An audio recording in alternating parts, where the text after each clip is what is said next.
Global tension. The world's political landscape has changed a lot in the last few decades. After the Cold War, when the United States seemed like the only superpower, a new competition is here. But this time, the rival isn't the Soviet Union, it's China. This nation has become a powerful force in the world's economy and military, and it's now challenging the United States for global leadership, especially in a part of the world that hasn't gotten much attention before, what's called the Global South. How did we get here? What does this new competition mean for the future of the world? To understand this new situation, we need to go back to the time after the Cold War. For decades, the United States focused on fighting communism.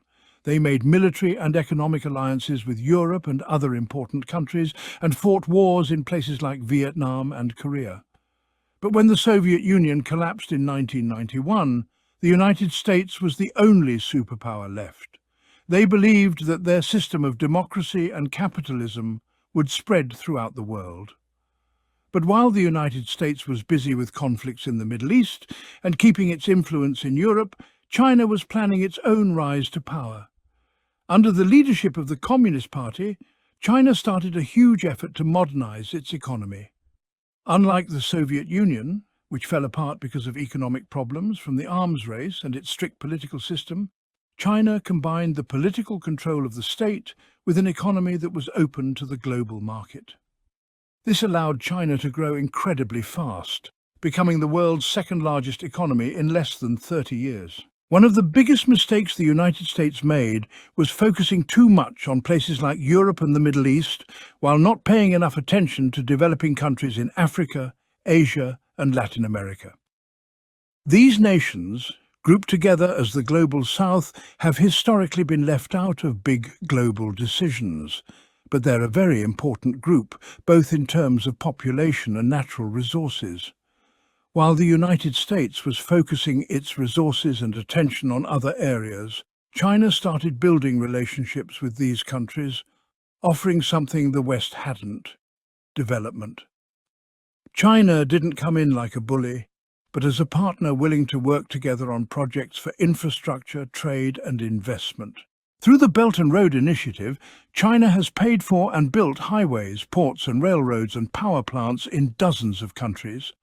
For many of these governments, China's offer was too good to pass up. Access to money and technology without the complicated political conditions that usually came with loans from the International Monetary Fund or the World Bank, institutions controlled by Western powers. The impact of this strategy has been huge, especially in Africa. Today, China is Africa's biggest trading partner, way ahead of the United States and Europe. Plus, China has invested in managing more than 23 ports across the continent, creating a network of infrastructure that ensures the flow of trade from Africa to China. But it's not just about trade. China's presence in Africa has also influenced the adoption of Chinese technologies. Huawei, one of the world's largest telecommunications companies, has installed about 70% of Africa's 4G networks, establishing a strong technological influence on the continent. And this pattern isn't limited to Africa. In Asia and Latin America, China has been signing trade and military cooperation agreements with countries that were once considered to be under the influence of the United States.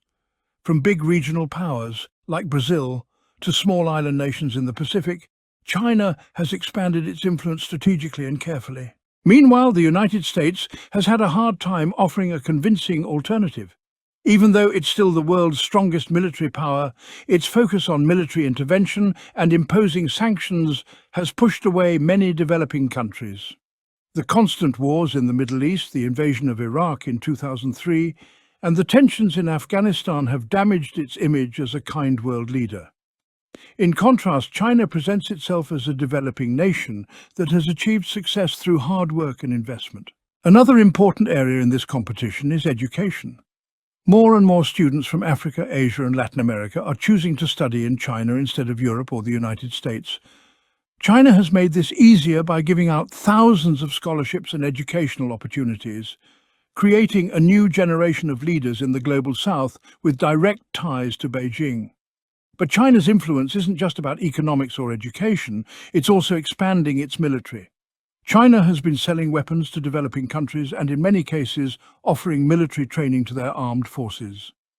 This military cooperation is creating new loyalties and alliances that could change the balance of power in key regions of the world. The impact of this Cold War 2.0 is undeniable. The United States, which for decades considered Latin America and parts of Africa as its backyard, now faces a reality where those countries no longer automatically side with Washington. By neglecting the needs and aspirations of these nations, the United States has found itself in a vulnerable position. And if it doesn't act soon, China could solidify its global leadership, not just economically, but also politically and militarily. China, the United States, and the Brics. Hey, everyone! In this final chapter, we're diving into the current relationship between China and the United States, but they're not alone. The Brics are joining the party. What is Brics? It's a group of up-and-coming economies: Brazil, Russia, India, China, and South Africa. Together, they're trying to change the rules of the game globally, challenging the dominance of Western institutions in finance and politics. China, with its huge economic influence, sees Brics as a perfect partner to push back against pressure from the United States. Meanwhile, the United States is rethinking its strategies and alliances to adapt to this new landscape. In this context, there's a mix of cooperation and competition. They're taking steps together in areas like technology, trade and infrastructure, but at the same time, the fight for global influence is getting more intense. Brics isn't just acting as a counterweight to the West's policies, it's also offering a platform for innovation and sustainable development. Cutting-edge technologies, investments in infrastructure, and promoting trade between regions are some of the pillars of this new era. The future is uncertain, but one thing is for sure: the interaction between China, the United States, and Brics will be crucial in shaping the direction of the global economy and stability. This new reality requires us to take a close look and think strategically, recognizing both the opportunities and challenges that lie ahead. And that wraps up our analysis of China's growing influence in the world.